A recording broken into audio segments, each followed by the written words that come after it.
എല്ലാ കാവുകളിലും ഒരു കാവൽ ദേവതയുണ്ട്. ഹിന്ദിയിൽ കൊത്തുവാൾ എന്ന് പറയും.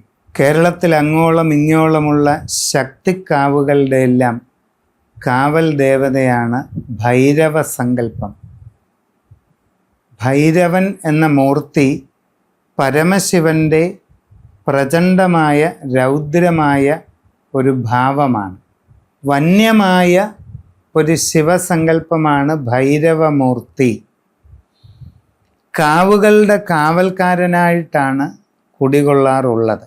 കാവുകളിൽ പലപ്പോഴും ഭൈരവ പ്രതിഷ്ഠ ഇല്ലെങ്കിലും ഭദ്രകാളി സാന്നിധ്യമുള്ള, ഭഗവതി സാന്നിധ്യമുള്ള കാവുകളുടെ കാവൽ ദേവതാഭാവത്തിൽ ഭൈരവൻ അവിടെ ഉണ്ടായിരിക്കും. അങ്ങനെയുള്ള ഭൈരവ സങ്കല്പം ആ കാവുകളുടെ ഉടമസ്ഥരായ കുടുംബങ്ങളുടെയും കാവൽ ദൈവമാണ്.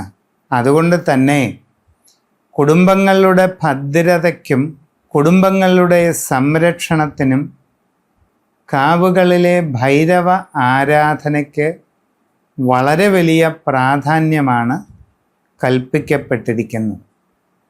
എല്ലാ രീതിയിലുമുള്ള സംരക്ഷണങ്ങളും നൽകുന്ന ദേവതാഭാവമാണ് ഭൈരവമൂർത്തി.